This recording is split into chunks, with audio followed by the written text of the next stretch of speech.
Hello ಸ್ನೇಹಿತರೆ, ಎಲ್ಲರಿಗೂ ನಮಸ್ಕಾರ. ಕನ್ನಡ ಧಾರಾವಾಹಿಯ ಇಂದಿನ ಸಂಚಿಕೆಯಲ್ಲಿ ಏನಾಗುತ್ತೆ ಅಂತ ಈ ವಿಡಿಯೋದಲ್ಲಿ ನೋಡ್ಕೊಂಡು ಬನ್ನಿ.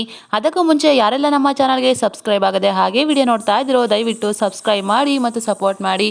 ಹಾಗೆ ಪಕ್ಕದಲ್ಲಿರುವ ಬೆಲ್ ಬಟನ್ ಅನ್ನು ಕ್ಲಿಕ್ ಮಾಡಿ. ಸಂಚಿಕೆಯಲ್ಲಿ ಮೊದಲಿಗೆ ತಾರಾ ಅವರು ಹಾಸ್ಪಿಟಲ್ ಹತ್ರ ಬರ್ತಾರೆ. ಆಗ ಕರ್ಣ, ನಾನು ನಿನ್ನ ಲವ್ ಸ್ಟೋರಿಗೆ ವಿಲನ್ ಆಗೋಣ ಅಂತ ಅಂದ್ಕೊಂಡೆ, ಆದರೆ ಇವಾಗಲೇ ಕಾಂಪಿಟೇಷನ್ ಜಾಸ್ತಿ ಆಗಿಬಿಟ್ಟಿದೆ ಅಂತ ನಗ್ತಾ ಅಲ್ಲಿಂದ ಹೋಗ್ತಾರೆ. ಈ ಕಡೆ ನಿಧಿ ಮತ್ತು ಕರ್ಣ ಇಬ್ಬರು ಕೂಡ ಮಾತಾಡ್ತಾ ಇರ್ತಾರೆ. ದೂರದಲ್ಲೇ ನಿಂತ್ಕೊಂಡು ನಿತ್ಯ ಅವರು ಮತ್ತು ತೇಜಸ್ ಅವರು ನೋಡ್ತಾ ಇರ್ತಾರೆ. ಆಗ ನಿಧಿ ಅವರು ಪ್ರೀತಿ ಅಂದರೆ ಹೀಗಿರಬೇಕು ಅಂತ ಹೇಳ್ತಾರೆ. ಆಗ ಕರ್ಣ ಅವರು ಯಾವ ಥರ ಅಂತ ಕೇಳ್ತಾರೆ. ಆಗ ನಿಧಿ ಅವರು ಪ್ರೀತಿ ಅಂತಂದರೆ ಕಾರ್ತಿಕ್ ಥರ ಇರಬೇಕು, ಅವ್ರು ನನ್ನ ಎಷ್ಟು ಪ್ರೀತಿ ಮಾಡ್ತಾರೆ, ನನಗೆ ತುಂಬಾ ಖುಷಿ ಆಗ್ತಿದೆ ಅಂತ ಹೇಳ್ತಾರೆ. ಆಗ ಕರ್ಣಂಗೆ ತುಂಬಾ ಕೋಪ ಬರುತ್ತೆ. ಏನೋ ಅದು ಪ್ರೀತಿನ ಸ್ಕೂಲ್ ಹುಡುಗರು ಥರ, ಹೈಸ್ಕೂಲ್ ಹುಡುಗರು ಥರ ಅಂತ ಹೇಳ್ತಾರೆ. ಆಗ ನಿಧಿಯವರು ಹೌದು ಮತ್ತೆ ಅದೇ ಪ್ರೀತಿ, ನಾನು ನಿನಗೆ ಏನು ಇಷ್ಟ ಅಂತ ತಿಳ್ಕೊಂಡು ಅವರು ಗಿಫ್ಟನ್ನು ಕಳಿಸಿದ್ದಾರೆ. ಪುಟ್ಟ ಗಿಫ್ಟು ತುಂಬಾ ಚೆನ್ನಾಗಿದೆ ಅಂತ ಹೇಳ್ತಾರೆ. ಆಗ ಕರ್ಣ ಅವರು ಸ್ಕೂಲ್ ಮಕ್ಳ ಥರ ಆ ಗಿಫ್ಟನ್ನು ಕಳಿಸ್ತಾರೆ. ಅಷ್ಟಕ್ಕೇ ಲವ್ ಆಗಿಬಿಡುತ್ತಾ, ನನ್ನ ಫೀಲಿಂಗ್ಸ್ನ ಇವ್ರ ಹತ್ರ ಹೇಗೆ ಹೇಳ್ಕೊಳ್ಳಿ ಅಂತ ಮನಸ್ಸಲ್ಲೇ ಅಂದ್ಕೊಳ್ತಾ ಇರ್ತಾರೆ. ಆಗ ನಿಧಿ ಅವರು, ಸರ್ ಅವನು ನನ್ನನ್ನು ಪ್ರೀತಿ ಮಾಡಿದ್ರೆ ನಿಮಗೇನು ಕೋಪನಾ, ಯಾಕೆ ಈ ರೀತಿ ಹಾಡ್ತಾ ಇದ್ದೀರಾ, ನೀವು ಹೇಳಿ ಒಂದು ಮಾತನ್ನು ಇದೇ ಮುಟ್ಕೊಂಡು ಹೇಳಿ, ನನ್ನ ಮತ್ತು ಕಾರ್ತಿಕ್ ಪ್ರೀತಿಗೆ ಅಡ್ಡ ಬರಲ್ಲ ಅಂತ ಹೇಳ್ತಾರೆ. ಆಗ ಕರ್ಣ ಅವರು, ನಾನು ಯಾಕೆ ಅಡ್ಡ ಬರಲಿ, ನನಗೆ ಯಾಕೆ ಕೋಪ ಬರುತ್ತೆ, ನಾನು ಯಾಕೆ ಏನೇನೋ ಮುಟ್ಕೊಂಡು ಹೇಳಬೇಕು ಅಂತ ಹೇಳಿ ಅಲ್ಲಿಂದ ಕೋಪ ಮಾಡಿಕೊಂಡು ಹೋಗ್ತಾರೆ. ಆಗ ನಿಧಿ ಅವರು, ಸರ್ ನಿಮಗೆ ಪ್ರೀತಿ ಬಲವಾಗಿದೆ ಅಂತ ನನಗೆ ಚೆನ್ನಾಗೇ ಗೊತ್ತು, ನೀವೇ ನನಗೆ ಪ್ರೀತಿನ ಹೇಳ್ಕೊಳ್ಳೋವರೆಗೂ ಹೀಗೇನೆ ಕಾಡಿಸ್ತಾ ಇರ್ತೀನಿ ಅಂತ ಅಂದ್ಕೊಳ್ತಾ ಇರ್ತಾರೆ. ಈ ಕಡೆ ನಿತ್ಯ ಅವರು ನಿಧಿ ಹುಡುಗ ಯಾರು ಅಂತ ಕೊನೆಗೂ ಗೊತ್ತಾಯ್ತು ಅಂತ ಹೇಳ್ತಿರ್ತಾರೆ. ಆಗ ತೇಜಸ್ ಅವರು ಬೇಜಾರಲ್ಲಿ ಇರೋದನ್ನು ನೋಡಿ ನಿತ್ಯ ಅವರು, ಯಾಕೆ ನಿಮಗೆ ಬೇಜಾರಾಗ್ತಿದ್ಯಾ, ಕರ್ಣ ನಿಧಿ ಹುಡುಗ ಅಲ್ಲ ಅಂತನಾ, ಓ ಒಳ್ಳೆ ಹುಡುಗ ನಿಮ್ಮ ಷಡ್ಕ ಆಗ್ತಿದ್ದು ತಪ್ಪೋಯ್ತು ಅಂತನಾ ಅಂತ ಹೇಳ್ತಾರೆ. ನಿಮಗೆ ಹುಡುಗರ ಫೀಲಿಂಗ್ಸು ಎಲ್ಲಿ ಅರ್ಥ ಆಗುತ್ತೆ ಅಂತ ಬೇಜಾರು ಮಾಡ್ಕೊಳ್ತಾರೆ. ಆಗ ನಿತ್ಯ ಅವರು ಅವ್ರನ್ನ ಅಲ್ಲಿಂದ ಕರ್ಕೊಂಡು ಹೊರಡ್ತಾ ಇರ್ತಾರೆ. ಈ ಕಡೆ ಕಾರ್ತಿಕ್ ಅವರು ನಿಧಿ ಬಗ್ಗೆ ಹಾಗೆ ಹೀಗೆ ಅಂತ ತುಂಬಾ ಹೊಗಳಿಕೆ ಮಾತುಗಳನ್ನ ಹಾಡ್ತಾ ಇರ್ತಾರೆ. ಪಕ್ಕದಲ್ಲೇ ಮೈಕ್ ಇರೋದು ಕೂಡ ಗೊತ್ತಾಗ್ತಿರೋದಿಲ್ಲ. ಅಷ್ಟೊತ್ತಿಗೆ ನಿತ್ಯ ಅವರು ಕೂಡ ಅಲ್ಲಿಗೆ ಎಂಟ್ರಿ ಕೊಡ್ತಾರೆ. ಇನ್ಯಾಕೆ ಗುಟ್ಟು ಅಂತ ಹೇಳ್ತಾರೆ. ಅದನ್ನು ನೋಡಿ ಶಾಕ್ ಆಗ್ತಾರೆ. ಅಲ್ಲ, ಅದು ನಿಧಿ ಅವರು ತುಂಬ ಒಳ್ಳೆಯವರು, ಯಾರಿಗಾದರೂ ಇಷ್ಟ ಆಗ್ತಾರೆ ಅಂತ ಹೇಳ್ತಾ ಇದ್ದೆ ಅಂತ ಹೇಳ್ತಾರೆ. ಸಾರಿ ಅಂತಲೂ ಕೂಡ ಕೇಳ್ತಾರೆ. ಆಗ ನಿತ್ಯ ಅವರು ಸಾರಿನಾ ಅಂತ ಹೇಳಿ ಸಡನ್ ಆಗಿ ನಕ್ಬಿಡ್ತಾರೆ. ನೀವು ನಮಗೆ ಇಷ್ಟ ಆದರೆ ನಿಮ್ಮ ಪ್ರೀತಿಗೆ ನಮ್ಮ ಸಪೋರ್ಟು ಯಾವಾಗಲೂ ಇರುತ್ತೆ, ನಮಗೆ ಯಾವುದೇ ರೀತಿ ಆಬ್ಜೆಕ್ಷನ್ ಇಲ್ಲ, ನಿಮ್ಮ ಪ್ರೀತಿ ಅಪ್ಡೇಟ್ಸ್ನ ಯಾವಾಗಲೂ ಕೂಡ ನಾನು ತೊಗೊಳ್ತಾ ಇರ್ತೀನಿ, ಡೋಂಟ್ ಮೈಂಡ್.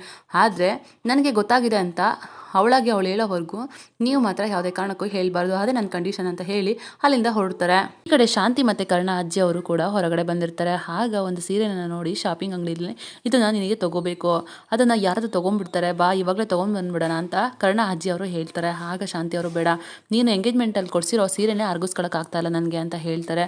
ಅದೇನು ಊಟನ ಹೇಳು ಅಂತ ಹೀಗೆ ಮಾತಾಡ್ಕೊಂಡು ಬರ್ತಿರ್ತಾರೆ. ಆಗ ಸಾವಿತ್ರಮ್ಮ ಅಂತ ಒಬ್ಬರು ಸಿಗ್ತಾರೆ.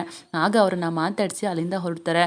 ಈ ಕಡೆ ಕಾರ್ತಿಕ್ ಅವರು ತನ್ನ ಪ್ರೀತಿನ ಹೇಳ್ಕೋಬೇಕು, ಐ ಲವ್ ಯು ಅಂತ ಮೂರೇ ಪದದಲ್ಲಿ ಬೇಗನೆ ಹೇಳಬೇಕು ಅಂತ ಯೋಚನೆ ಮಾಡ್ತಿರ್ತಾರೆ. ಅಷ್ಟೇ ನಿಧಿ ಅವರು ಕೂಡ ಬರ್ತಾರೆ. ನಿನಗೆ ನಾಚಿಕೆ ಮಾನ ಮರ್ಯಾದೆ ಈ ಮೂರು ಪದಕ್ಕೂ ಅರ್ಥ ಗೊತ್ತಾ, ಅವತ್ತೇ ಹೇಳಿದ್ದೀನಿ, ಅವತ್ತೇ ಹೇಳಿದರೂ ಕೂಡ ನಿನಗೆ ಅರ್ಥ ಆಗಿಲ್ವಾ, ನಿನಗೆ ನನ್ನ ಮೇಲೆ ಪ್ರೀತಿ ಆಗಿರೋದು ತಪ್ಪಲ್ಲ, ಆದರೆ ನನಗೆ ನೀನು ಇಷ್ಟ ಇಲ್ಲ, ನಾನು ಇದಕ್ಕೆ ಒಪ್ಪಲ್ಲ ಅಂತ ಹೇಳಿದ್ರು ಕೂಡ ಈ ರೀತಿ ಮಾಡ್ತಿದೆಯಲ್ಲ, ಟಾಮ್ ಹೊಡಿತಿದೆಯಲ್ಲ, ನಿನಗೆ ನಾಚಿಕೆ ಆಗಲ್ವಾ, ಇದರಿಂದ ನನ್ನ ಲೈಫ್ಗೆ ಏನಾದರೂ ತೊಂದರೆ ಆದರೆ ನಾನು ಮಾತ್ರ ನಿನ್ನನ್ನು ಸುಮ್ಮನೆ ಬಿಡೋದಿಲ್ಲ ಅಂತ ಹೇಳಿ ಅಲ್ಲಿಂದ ವಾರ್ನ್ ಮಾಡಿ ಹೋಗ್ತಾರೆ. ಅಷ್ಟೊತ್ತಿಗೆ ಕಾರ್ತಿಕ್ ಎದುರುಗಡೆಗೆ ತಾರಾ ಅವರು ಎಂಟ್ರಿ ಆಗ್ತಾರೆ. ಪ್ರೀತಿನ ಅಂತ ಕೇಳ್ತಾರೆ. ಆಗ ಶಾಕ್ ಆಗಿ ಕಾರ್ತಿಕ್ ಅವರು, ಅದು ಮ್ಯಾಮ್ ನನ್ನ ಮಿಸ್ಟೇಕು, ನನಗೆ ಅವ್ರ ಮೇಲೆ ಪ್ರೀತಿ ಇದೆ, ಆದರೆ ಅವ್ರು ನನ್ನ ಪ್ರೀತಿನ ಒಪ್ಕೋತಾ ಇಲ್ಲ, ಅವ್ರಿಗೆ ನನ್ನ ಮೇಲೆ ಪ್ರೀತಿ ಇಲ್ಲ ಅಂತ ಹೇಳ್ತಾರೆ. ಆಗ ತಾರಾ ಅವರು, ಒಪ್ಕೋತಾ ಇಲ್ಲ ಹುಡುಗಿರು ಅಂತಂದರೆ ಸುಮ್ಮನೆ ಬಿಡೋದಲ್ಲ, ನೀನು ಇನ್ನೂ ಸ್ವಲ್ಪ ಪ್ರಯತ್ನ ಪಡಬೇಕು, ಹಿಂದೆ ಮುಂದೆ ಓಡಾಡಬೇಕು, ಕನ್ವಿನ್ಸ್ ಮಾಡಬೇಕು ಅಂತ ಹೇಳ್ತಾರೆ. ಹೌದಾ ಮ್ಯಾಮ್, ಕನ್ವಿನ್ಸ್ ಮಾಡಬೇಕಾ ಅಂತ ಕೇಳ್ತಾರೆ. ಕನ್ವಿನ್ಸ್ ಅನ್ನೋದು ಅಷ್ಟು ಈಸಿ ಅಲ್ಲ, ನೀನು ಹಿಂದೆ ಮುಂದೆ ಓಡಾಡಬೇಕು, ಕೆಲಸ ಅಂತ ಅಂದ್ಕೊಂಡಿರೋ ನಿಧಿಗೆ ಪ್ರೀತಿನೇ ಇದು ಅಂತ ಅನ್ನಿಸ್ಬೇಕು, ನಿನ್ನ ಪ್ರೀತಿಗೆ ಯಾವಾಗಲೂ ಸಪೋರ್ಟ್ ಮಾಡ್ತೀನಿ, ಆಲ್ ದ ಬೆಸ್ಟ್ ಅಂತ ಹೇಳಿ ಅಲ್ಲಿಂದ ಹೊರಡ್ತಾರೆ. ಆಗ ಕಾರ್ತಿಕ್ ಅವರು ತುಂಬಾ ಖುಷಿ ಪಡ್ತಾರೆ. ಈ ಕಡೆ ಕರ್ಣ ಅವರು ಬರ್ತಾ ಇರ್ತಾರೆ. ಅಲ್ಲಿ ಒಬ್ಬರು ಸೀನಿಯರ್ ನರ್ಸು ಮತ್ತು ಇನ್ನೊಬ್ಬರು ಸ್ಟಾಫ್ ಒಬ್ಬರು ನಿಂತ್ಕೊಂಡು ಕರ್ಣ ಅವ್ರಿಗೋಸ್ಕರ ಹಾಡು ಹೇಳ್ತಾ ಇರ್ತಾರೆ. ಪ್ರೀತಿ ಅಂದರೇನು ಅಂತ ರೇಗಿಸ್ತಾ ಇರ್ತಾರೆ. ಆಗ ಕರ್ಣ ಅವರು, ನೀವು ಅಂದ್ಕೊಂಡಿರೋ ಥರ ಏನೂ ಇಲ್ಲ, ನಿಲ್ಲಿಸಿ ನಿಮ್ಮ ಕಚೇರಿನ ಅಂತ ಹೇಳ್ತಾರೆ.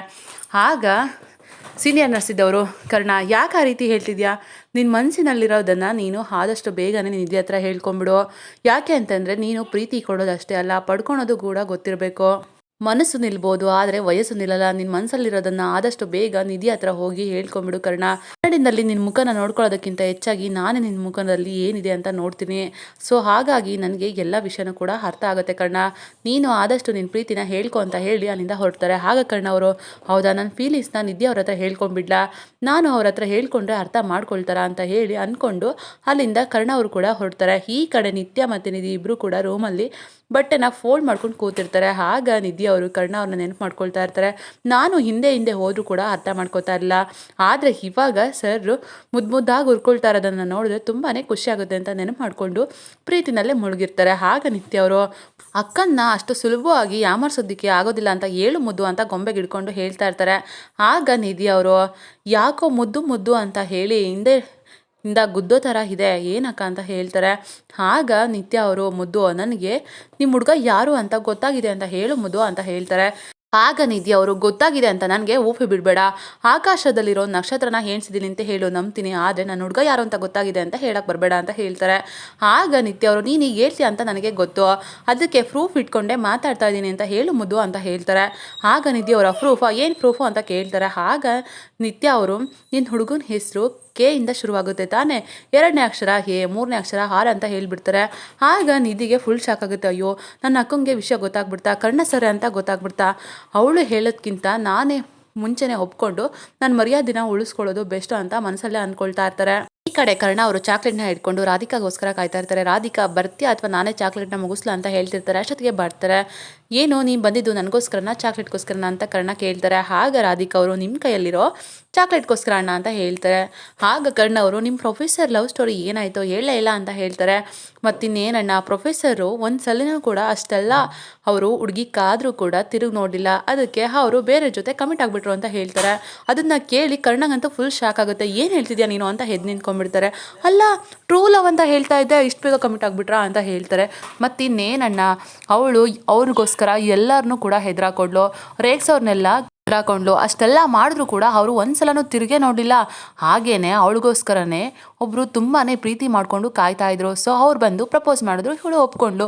ಇವಳು ಹೃದಯಕ್ಕೂ ಕೂಡ ಪ್ರೀತಿ ಬೇಕಿತ್ತು, ಸೊ ಹಾಗಾಗಿ ಒಪ್ಕೊಂಡ್ರು. ಮೊನ್ನೆ ಆಟೋ ಹಿಂದೆ ಒಂದು ಲೈನ್ ಬರೆದಿತ್ತು, ನಾವು ತುಂಬ ಪ್ರೀತಿಸೋದ್ಕಿಂತ ನಮ್ಮನ್ನು ಯಾರು ಪ್ರೀತಿಸ್ತಾರೋ ಅವ್ರ ಜೊತೆ ಇದ್ದರೆ ತುಂಬಾ ಖುಷಿ ಅಂತ. ಸೊ ಹಾಗಾಗಿ ಅವ್ರು ಕಮಿಟ್ ಆದರು ಅಂತ ಹೇಳ್ತಾರೆ. ಆಗ ಕರ್ಣಂಗೆ ನೆನಪಾಗುತ್ತೆ ನಿಧಿ ಹೇಳಿದ ಮಾತು. ಸರ್ ನಾವು ಯಾರನ್ನ ಪ್ರೀತಿಸ್ತೀನಿ ಅನ್ನೋದಕ್ಕಿಂತ ನಮ್ಮನ್ನು ಯಾರು ಹೆಚ್ಚು ಪ್ರೀತಿ ಮಾಡ್ತಾರೋ ಅವ್ರ ಜೊತೆ ಇದ್ರೇ ಖುಷಿ ಜಾಸ್ತಿ ಅಂತ ಹೇಳಿದ ಮಾತನ್ನ ನೆನಪು ಮಾಡಿಕೊಂಡು ತುಂಬಾ ಬೇಜಾರು ಮಾಡ್ಕೊಳ್ತಾ ಇರ್ತಾರೆ. ಅಣ್ಣ ಏನಾಯ್ತಣ್ಣ, ನೀನು ಸ್ಟೇಜ್ ಏನಾದರೂ ಪ್ರೊಫೆಸರ್ ಜಾಗದಲ್ಲಿದೆಯಾ ಅಂತ ಕೇಳ್ತಾರೆ. ಚೇಚೆ ಆ ಥರ ಏನಿಲ್ಲ ಅಂತ ಹೇಳ್ತಾರೆ. ಅಷ್ಟೊತ್ತಿಗೆ ಕರ್ಣ ಅಜ್ಜಿ ಬರ್ತಾರೆ. ಇಬ್ಬರು ಅಣ್ಣ ತಂಗಿ ಏನು ಮಾತಾಡ್ತಿದ್ದೀರಾ ಅಂತ ಕೇಳ್ತಾರೆ. ಹಾಗೆ ಕರ್ಣ ಅವರು ಏನು ಹೇಳಬೇಡ ಅಂತ ಕಣ್ಸನ್ನೆ ಮಾಡ್ತಾರೆ. ಆಗ ರಾಧಿಕಾ ಅವರು ಏನಿಲ್ಲ ಅಜ್ಜಿ ಅಣ್ಣಂಗೆ ನೀತಿ ಕತೆ ಹೇಳ್ತಾ ಇದೆ ಅಂತ ಕೇಳ್ತಾರೆ. ಆಗ ಕರ್ಣ ಅಜ್ಜಿ ಇದ್ದವರು ಕರ್ಣ ನೀನು ಇವಳು ಮಾತನ್ನು ಕೇಳಬೇಡ, ತಲೆ ಕೆಟ್ಟೋಗ್ಬಿಡುತ್ತೆ ಅಷ್ಟೇ ಅಂತ ಹೇಳ್ತಾರೆ. ಸರಿ ಆಯಿತು ರಾಧಿಕಾ, ನೀನು ನಾಳೆ ಮಾರಿಗುಡಿಗೆ ರೆಡಿ ಆಗಿಬಿಡು, ಬಟ್ಟೆನ ಪ್ಯಾಕ್ ಮಾಡು ಅಂತ ಹೇಳ್ತಾರೆ. ಆಗ ಏನು ಅಜ್ಜಿ ಇವಾಗಲೇನಾ ಅಂತ ಕೇಳ್ತಾರೆ. ಇವಾಗಲ್ಲ ಬೆಳಗ್ಗೆ, ಆ ಮನೆಯವರು ಎಲ್ಲರೂ ಕೂಡ ರೆಡಿ ಇದ್ದಾರೆ. ಕರ್ಣ ನೀನು ಮನೆ ಹತ್ರ ಹುಷಾರು, ಟೈಮ್ಗೆ ಊಟ ಮಾಡು ಅಂತ ಹೇಳ್ತಾರೆ. ಆಗ ಕರ್ಣಂಗೆ ತುಂಬಾ ಬೇಜಾರಾಗುತ್ತೆ. ಅಂದರೆ ನನ್ನನ್ನು ಮಾರಿಗುಡಿಗೆ ಹೋಗೋದಕ್ಕೆ ಕನ್ಸಿಡರ್ ಮಾಡೇ ಇಲ್ವಾ ಅಂತ ತುಂಬಾ ಬೇಜಾರು ಮಾಡ್ಕೊಳ್ತಾರೆ. ಆಗ ರಾಧಿಕಾ ಅವರು ಅಣ್ಣ ಜೋಪಾನ ಮನೆ ಕಡೆ ಅಂತ ಹೇಳಿ ಅಲ್ಲಿಂದ ಹೋಗ್ತಾರೆ. ಅಲ್ಲ ಇವರೇನಾದರೂ ಬೇಕು ಅಂತ ನನಗೇನಾದರೂ ಮಾಡ್ತಿದ್ದಾರಾ ಅಥವಾ ನನ್ನ ಟೈಮೇ ಖರಾಬ್ ಆಗಿದೆಯಾ ಅಂತ ಕರ್ಣ ಅವರು ತುಂಬಾ ಬೇಜಾರು ಮಾಡ್ಕೊಳ್ತಾರೆ.